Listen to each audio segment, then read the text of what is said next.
Olá, olá. Vamos ver o pessoal entrando aí. Tivemos um pequeno problema técnico.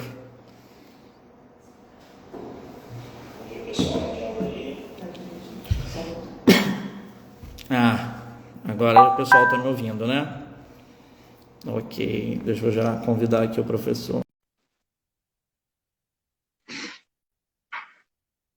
Bom, acho que agora a gente vai conseguir dar início aí à palestra. Ô, doutor Magno, agora eu tô ouvindo. Opa, agora sim. Agora eu tô ouvindo Alguns bem, tudo problemas bem? técnicos aqui, né? Mas enfim, conseguimos. E aí, Graças a doutor, boa Deus. noite, tudo bem?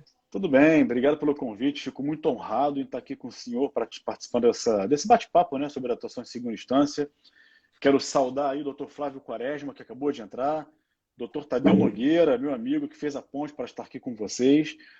Obrigado pelo convite, pelo carinho, é sempre bom estar com vocês. E desculpa o atraso, mas aqui no Rio hoje choveu o dia inteiro. E aqui, rapaz, quando cai um pingo d'água, o trânsito para. Então, assim, eu me programei para chegar aqui 10 para as 7, mas eu não consegui, então me desculpa o atraso. Infelizmente, eu queria ter chegado mais cedo mesmo, tá?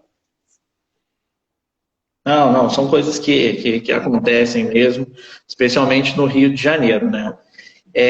Mas como disse antes da sua entrada, doutor, para nós aqui da AB Resende, com grande satisfação que nós recebemos, ainda que de maneira remota, né? Se algo de bom que a pandemia trouxe é isso, ter a oportunidade de falar com grandes professores, com grandes nomes do direito, dessa maneira.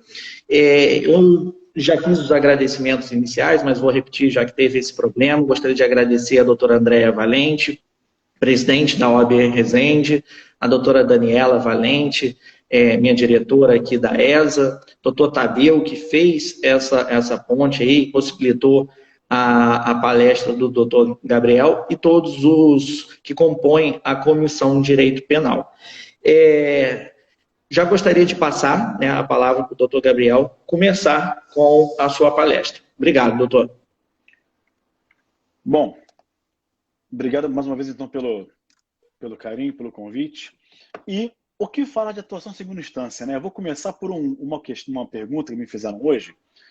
E assim, o que acontece, doutor Magno? Eu sei da sua competência, da sua capacidade, da sua advocacia, sei que o senhor é fera. Mas a grande maioria dos nossos colegas, alunos, se formaram agora, pegaram a OAB, eles estão com a OAB na mão, querem advogar, mas não sabem por onde começar, né? O que fazer. Então, assim, ter muitas dúvidas nesse momento é muito normal. E hoje, eu sempre abro uma caixinha no Instagram, por exemplo, orientação jurídica grátis, advocacia criminal, e mandaram a pergunta hoje para mim, que eu vou começar com elas, tá? Com ela.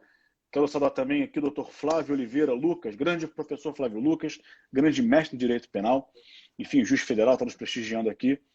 E aí, doutor Magnum, perguntaram assim, professor Gabriel, eu atuei num processo de tráfico de drogas. A sentença até foi favorável a mim, mas o MP recorreu. Eu tenho que recorrer também?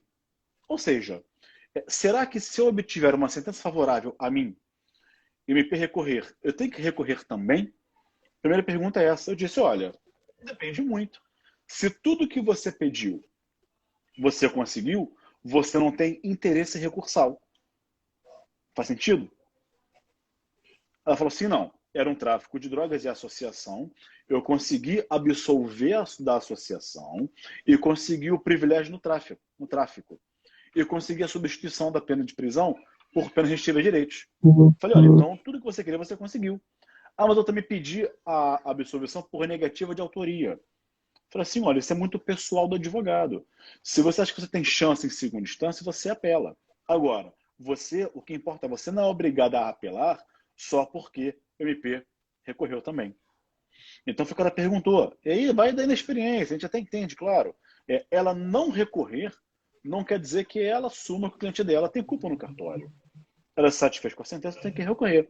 Mas vamos lá, se fosse o contrário. Gabriel, como é que eu faço? O que eu faço? Saiu a sentença, você vai interpor sua apelação. Quando você interpõe sua apelação, o processo ainda não está em segunda instância. E por que isso, Gabriel? Porque no processo criminal é diferente do civil. No processo civil, eu apelo, já ofereço razões e ponto final no prazo legal. No processo criminal, Primeiro, a gente interpõe a apelação. Ou seja, fala assim, olha, doutor juiz, eu quero apelar. O juiz pega a nossa petição e diz, olha, tudo bem, recebo a apelação, prazo para as razões. Então, a apelação no processo criminal tem dois momentos. O primeiro da interposição, que é em 5 dias após a publicação da sentença, e depois que o juiz despachar, mais 8 dias para o oferecimento das razões. Ok? Ah, mas, Gabriel, e se a sentença foi publicada em audiência? Então, ali foi publicada, saem as partes intimadas. Você tem 5 dias para interpor. Ok? Então, é muito comum, doutor Magno, você sabe disso, na própria audiência, não é? A defesa já interpor o recurso de apelação. Então, a interposição ela é feita em primeira instância. O oferecimento de razões pode se dar em primeira instância, 8 dias após a interposição, ou em segunda instância, artigo 600, parágrafo 4º do CPP. Aí vai de cada um. Eu prefiro, na maioria das vezes, interpor a apelação e já até oferecer razões, tá? Eu não interponho para depois oferecer razões. Eu interponho e eu junto as razões de uma vez. Também não tem nada de errado nisso. Aí o processo sobe para a segunda instância. O que é importante o advogado fazer nesse momento? Esse processo ele vai ser distribuído a um desembargador, que é o chamado relator. Quem é o relator? Relator é aquele que vai ter acesso à sua apelação e vai relatar o processo para os 2 desembargadores também votantes. É o relator, o revisor e o vogal. Uma vez que o processo já receba um desembargador relator, qual é o trabalho do advogado, que é uma coisa absolutamente comum, é de praxe? Fazer os memoriais de apelação e ir despachar, conversar com o desembargador relator. Ok? Isso é importante? Por quê? Porque, em primeiro lugar, como falo no escritório, né? Até falo para os meus clientes isso. Petição não tem boca nem perna. O desembargador, naturalmente, tem mais de 500 processos para julgar. Então, assim, mais de 1000. Então, assim, para o seu processo não ser mais um, claro que ele vai dar a atenção devida, mas para o processo não entrar numa fila de processos, então é recomendável, e isso é absolutamente comum, que se façam memoriais para despachar com os 3 desembargadores. Tá? O relator, que conhece o processo, o revisor e o vogal. Gabriel, o que eu faço memoriais? Memoriais, eles são um resumo da sua apelação. Então, se as suas razões de apelação tiveram 15 laudas, você não pode fazer memoriais de 15 laudas. Não pode ser uma segunda apelação. É um resumo dos principais pontos. E aí eu digo de coração aberto, se fizerem memoriais com mais de 3 laudas, é capaz do desembargador não ler. Perceberam? Então, assim, os memoriais têm que ser o mais sintéticos possíveis. Tá? Não uma repetição das razões. É o mais sintético possível para passar a principal ideia. Mas, Gabriel, se é só o relator que tem acesso ao meu recurso, por que eu vou despachar memoriais com o revisor e com o vogal? Justamente por isso. Porque ele não tem acesso ao seu recurso. Essa é justamente uma das perguntas que fizeram aqui, na caixinha de perguntas. É justamente por isso, porque o revisor e o vogal não têm acesso à sua apelação. Né? Quem leva o processo para julgar na sessão é o relator. E lá, o relator, o revisor e o vogal, eles tomam conhecimento ali, na sessão. É bem verdade que é praxe em alguns tribunais, TRF1, onde eu atuei por muitos anos na Defensoria da União, é assim, manda já para o revisor. Mas nem sempre isso acontece. Então, em regra, o revisor e o vogal têm contato com a história do processo, com as razões da apelação na sessão. Então, olha como é importante você se antecipar à sessão e já demonstrar a sua história, as suas razões de apelação, tanto para o revisor quanto para o vogal. E aí você consegue se cercar bem, porque você vai contar a sua história sinteticamente para o revisor também e para o vogal também. Você despachou com os 3 desembargadores que vão julgar o seu recurso. Então, eles já vão se antecipar ao julgamento, vão conhecer a história antes do julgamento. Então faz sentido? Claro que faz. Ok? Sempre costumo brincar, né? Se você for conversar com o relator, mas não for conversar com o revisor e com o vogal, é igual tomar banho e lavar só a cabeça. Né? É igual você lavar o carro e lavar só os vidros, não lavar a lataria. É a mesma coisa, entendeu? Então, assim, é bom despachar memoriais com os três que vão julgar o recurso, entendeu? Além disso, aí o que você faz? O seu processo ele vai entrar em uma fila para julgamento, ok? Aí pergunta que sempre fazem, Gabriel, é necessária a sustentação oral? Senhores, ninguém é obrigado a fazer, tá? Mas eu sempre recomendo que faça. Por quê? Pelos mesmos motivos. Ou seja, o seu processo, o seu recurso, quem vai conhecê-lo, aqui não é conhecer de admitir o recurso, é conhecer de ter ideia, ter noção, ter ciência do que está escrito ali. É o relator. Tá? Então, você tem uma outra chance de dar suas razões de apelação quando da sessão de julgamento, que você dá suas razões, tanto para o relator, que já conhece o recurso, quanto para o revisor, quanto para o vogal. Então, a sustentação oral ela é importante porque, em segundo grau de jurisdição, o julgamento é colegiado. Não é só um desembargador, são três. Então, você vai dar suas razões de apelação, não só para o relator, que já conhece o recurso, mas para o revisor e para o vogal. Então, por isso, a sustentação oral é muito importante. Tá? Agora, o que você não pode fazer na sustentação oral é você replicar sua apelação. É você repetir a sua apelação. Claro, se a sua apelação tem duas teses, por exemplo, duas teses. Vamos lá. Negativa de autoria e ausência de provas. Você pode sustentar as duas coisas, dá tempo. E não dispersa a atenção de ninguém. Agora, quando faz aquela apelação que você sustenta 7, 8 teses, não dá para você repeti-las na sustentação oral de 20 minutos. Então, sustentação oral, isso é importante ficar claro para todo mundo, doutor Magno, o senhor sabe disso muito bem, que o senhor é extremamente competente. A sustentação oral é para jogar luz naquilo que tem que ser iluminado. Então, se eu tenho lá uma apelação, isso acontece muito, com 8 teses, eu vou escolher ali as 3 teses principais e vou jogar luz sobre elas. Entenderam? Então, assim, não pode ser uma nova, você não pode repetir na apelação o que está escrito. Na citação oral, o que está na apelação escrito. Entendeu? Porque, assim, fica enfadonho, né? Ninguém vai prestar atenção. Como eu já Eu ouvi o tenho. desembargador dizer para um outro colega advogado, doutor, o que o senhor está falando? Está tudo escrito aqui na petição. Não precisa falar, eu já li sua petição.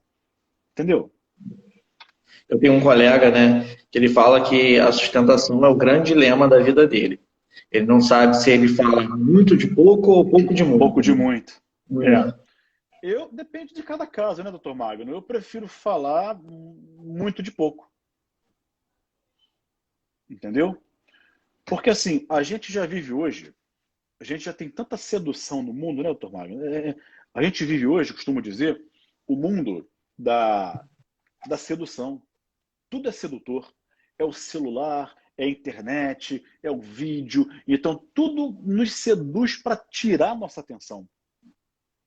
Quem aqui nunca teve numa palestra, como essa aqui, ou presencial, aí de repente começa a viajar, aí pega o celular, vê se tem um WhatsApp, vai no Instagram, aí começa a passear.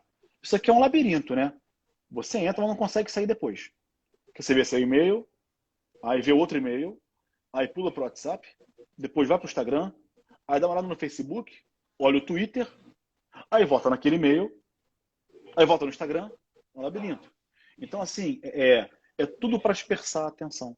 Então, se você falar um pouco de muito, a sua sustentação oral não vai ser interessante para quem ouve. E o maior desafio hoje é você ser lido pelo destinatário e ouvido pelo interlocutor. O maior desafio é esse. É você fazer uma petição ou um documento que alguém vai ler. Ou você falar e prestar atenção no que você está falando. Você está entendendo? Então, assim, primeiro de tudo, a sua apelação ela tem que ser interessante. Quando você se atrai por alguém, uma mulher, um homem, não importa, você não se mostra interessante àquela pessoa? Para despertar interesse nela em você? Mesma coisa. Quando você faz uma apelação, ela tem que ser interessante para quem vai ler. Então, quando você fala uma sustentação oral, as suas palavras devem ser interessantes para quem vai ouvir. Com certeza. E assim, na oratória, algumas coisas, doutor Magno, podem tornar a sua fala interessante. Inclusive o silêncio. Faz sentido? Alterar o tom de voz, abaixar o tom de voz. Tudo é interessante. Isso torna a sua fala interessante para quem está ouvindo. E aqueles 20 minutinhos, às vezes, para quem está ouvindo, parecem 1 hora, de tão chato que é a sustentação. Né? Então, assim, falar muito de. Pouco de muito. Como é que é? Falar pouco de muito, eu acho interessante. É o que eu falei. E cai no Ilumina aquilo que tem que reducionismo, né? receber luz. Então, fala muito de pouco. E cai no reducionismo do resumo da sua apelação, o que é justamente o que Exatamente. eles não querem. Né? Exatamente isso. Exatamente. Exatamente. E uma coisa interessante que eu costumo dizer, assim, eu fiz uma sustentação oral no TJ, deve ter mais ou menos um mês, que assim, um HC que até tirou de pauta em cima da hora, tá? Mas assim, eu fiquei estarrecido pelo que eu vi. Você quer ver por quê? Um advogado, colega nosso, tô falando mal de ninguém, tô falando o que eu vi, tá? Me parece um advogado de óculos escuros e chapéu.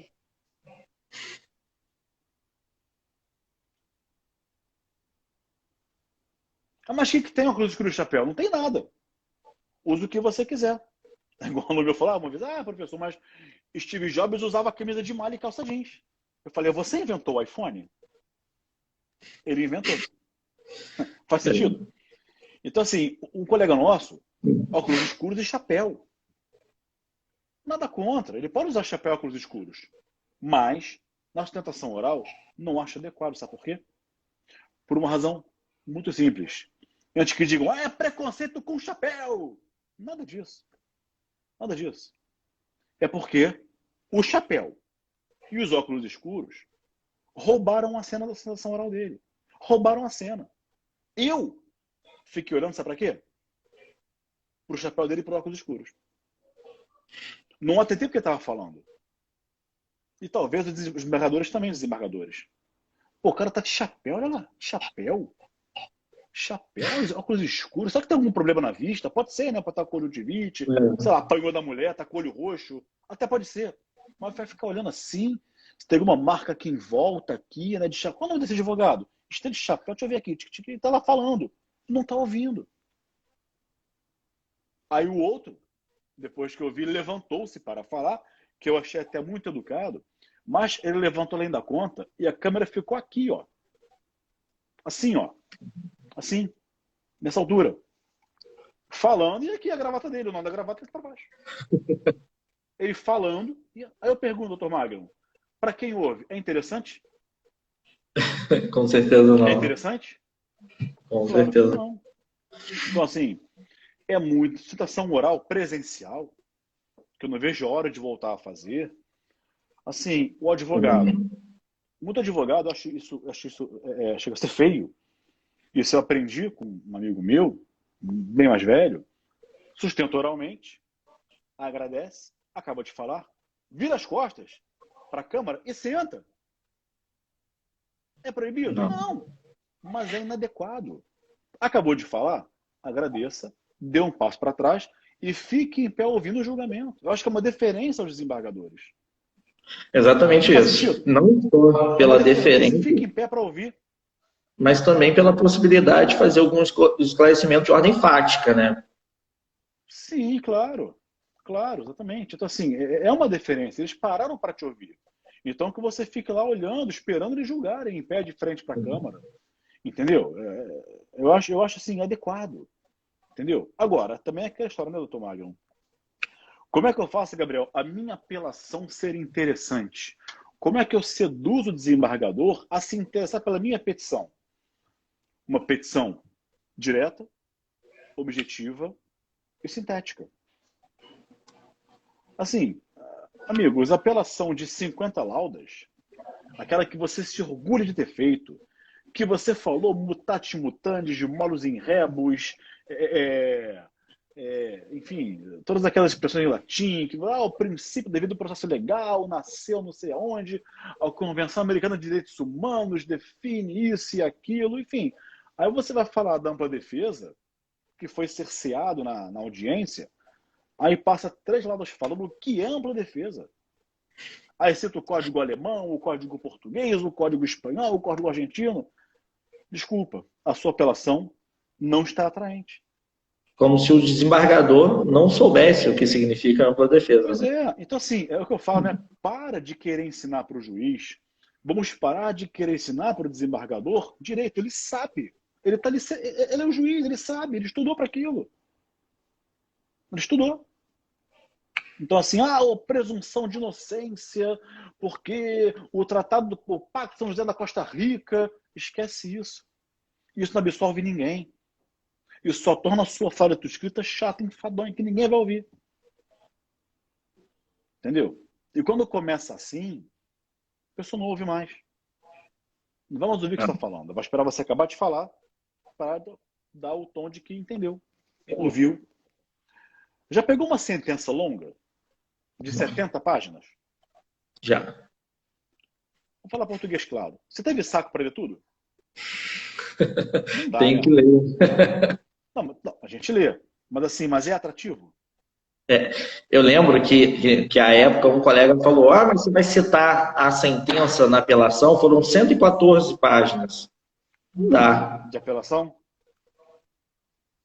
Não, 114 páginas de sentença. Ele perguntou se eu ia citar a sentença inteira na apelação. É Não enorme, não dá. tem como. Aí ninguém vai ler. Ninguém vai ler. E assim, se bobear, também do outro lado é verdade, essa sentença de 114 laudas, ela poderia ter 50 ou 40 de repente. Entendeu? Então, assim, a sua petição só vai ser atraente se ela for clara, objetiva e direta.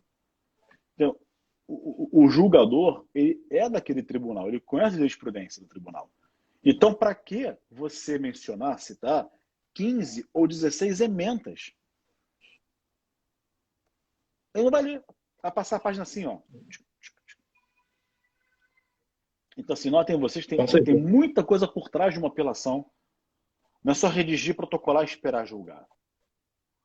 Entendeu? Então, assim, galera, eu vou fazer uma sustentação oral.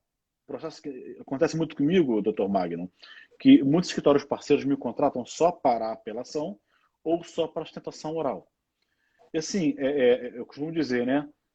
Eu passo 10 dias afiando o machado e 20 minutos da sustentação oral. Porque eu tenho que ler o processo todo, tenho que conhecer o processo todo, para falar ali 20 minutos.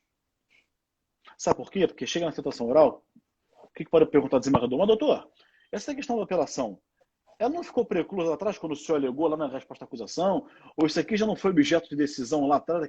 Tem que saber. Tem que saber. Entendeu? Então, assim, é fundamental, faz a apelação, seja direto, objetivo, claro, escreva pouco para ser ouvido, fale tudo que tem que falar, mas de forma objetiva e sintética. Não queira ensinar direito para o juiz, para o desembargador. Você não está lá para fazer isso. Chegou no relator, faz memoriais, vai despachar, conversa, expõe os fatos. Sustentação oral tem que fazer.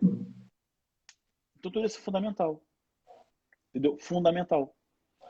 E aí, tem uma questão também interessante, doutor Magno. Eu falo muito, né? Desculpa, estou falando aqui sem parar. Enfim, como é que eu faço, né? Assim, eu sempre trabalho muito. Tem uma coisa que eu gosto muito de fazer, que é uma técnica de argumentação que funciona muito bem.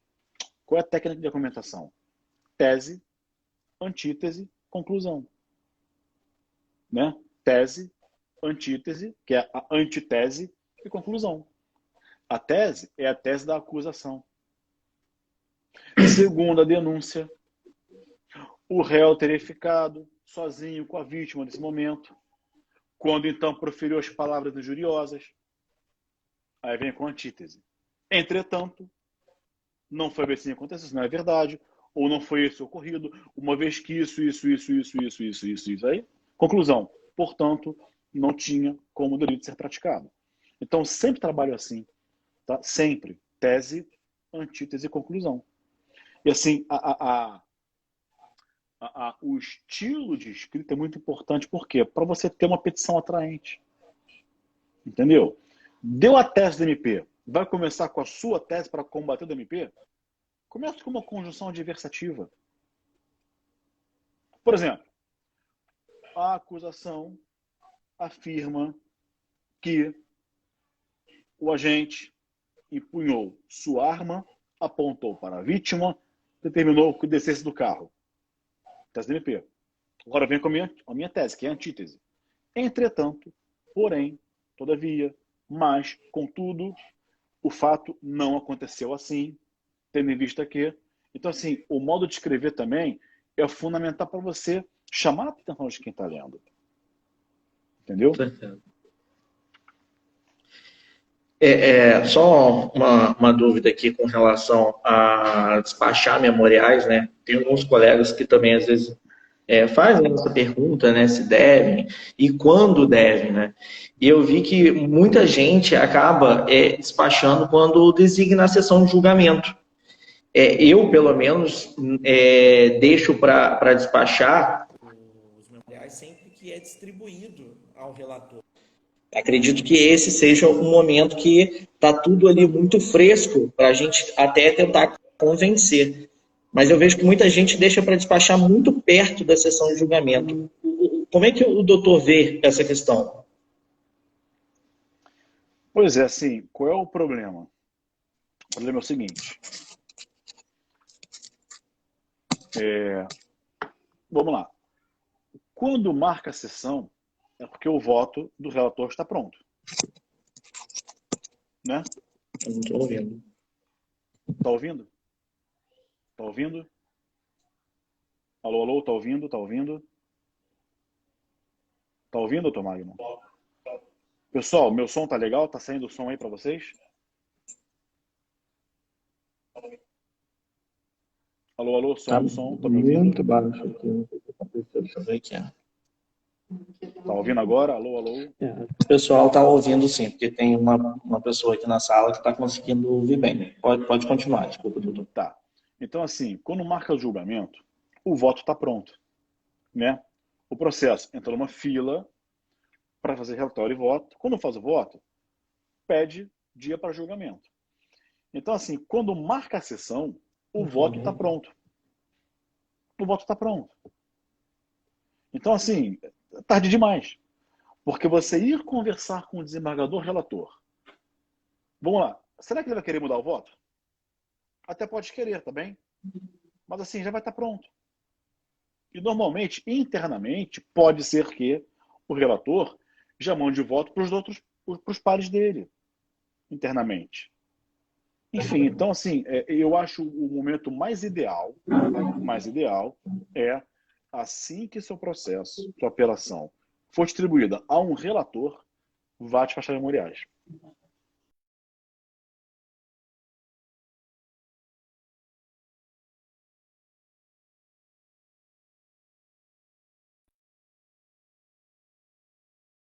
A 2, 3. Simples. É muito simples. Fazer memoriais é muito mais fácil do que a apelação. Não está pronta a apelação? Então pega a apelação e reduz a 2, 3 laudas no máximo. Acabou.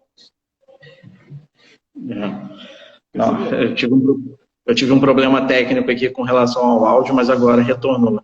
Voltou? Não, voltou. Eu concordo plenamente. Doutor, também tem uma dúvida aqui, que eu acho que o doutor já está encaminhando também para o final. Acho importante da gente passar por essa dúvida. Tem um colega que, na verdade, ele não fez uma pergunta, né? Ele mencionou sobre um grande medo de, na primeira sustentação oral, ele perder, entendeu? E eu até disse para ele que é uma situação absolutamente normal, né? Eu mesmo, na minha primeira sustentação, eu perdi, mas faz parte do jogo, não tem o que rezar, né? Assim, a pessoa tem que entender que perder faz parte do jogo. A gente ganha e perde.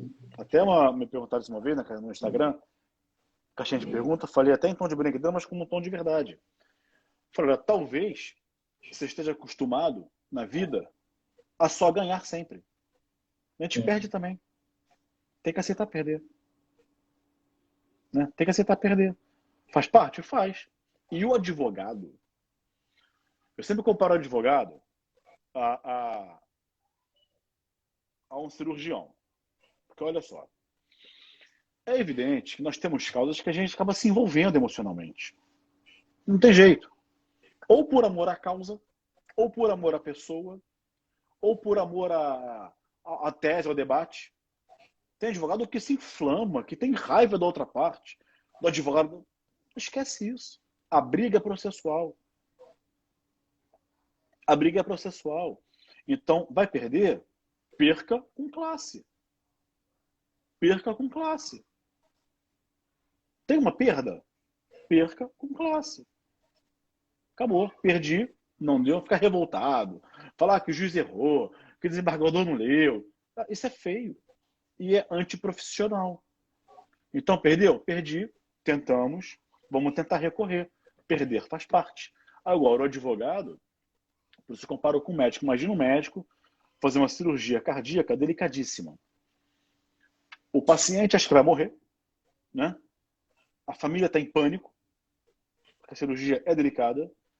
Então, imagina que o cirurgião está completamente emocionado, envolvido, e vai operar o paciente, assim, nervoso, tenso, ansioso. A família passou ansiedade para ele. Ele vai matar o paciente na cirurgia, vai matar o cara. Vai matar o paciente. Aí pega o bisturi, aí vai lá, tremendo, de ansiedade. Vai matar o paciente. Então, assim, não se envolva. Advogado igual. Se você ficar muito emocionado, se envolver com a causa, a sua defesa vai ficar prejudicada. Porque você ali está fazendo, às vezes, de parte. Você é uma parte da parte. É um pedaço da parte. E não está sendo advogado. Então, o advogado tem que ter cuca fresca para poder trabalhar bem numa demanda, numa operação, sustentação oral. E assim, amigos, perder faz parte. Como diz a música, né? Vivendo é aprendendo a jogar. Nem sempre ganhando, nem sempre perdendo, mas sempre aprendendo a jogar. E é um jogo. Isso é um jogo. Perdeu? Aceita e recorra. Acabou. Doutor Márcio aqui falou, Cafu foi reprovado em 20 peneiras. Perder faz parte. Faz parte. Faz parte. Com certeza. Né? Mais perguntas? Tem também sobre, na verdade é uma pergunta até de um grande colega aqui, se pode juntar documentos novos na apelação. Já falei sobre isso recentemente. Vamos lá. O CPP fala que, salvo exceção legal, você pode juntar documentos a qualquer momento do processo. Tá? Pode. Só que, eu fiz isso recentemente, tá? Só que aí tem um problema. Qual é o problema? Quando você junta em segunda instância, você acaba violando ali. Não se viola o contraditório, porque quando o MP for fazer as contrarrazões, ele pode se manifestar sobre aquilo. Tudo bem? Então, contraditório, zero problema. O que pode ser um empecilho é a questão da supressão de instância.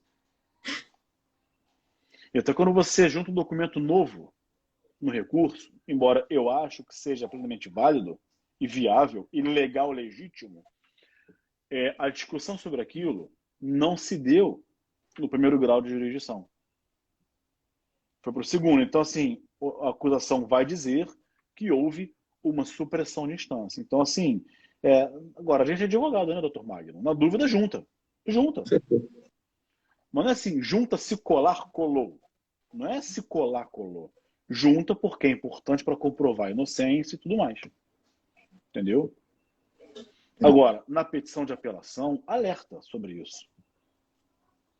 Neste momento, estamos juntando documento tal, que é importante para o MP também falar sobre isso nas contrarrazões, para obedecer ao contraditório, entendeu?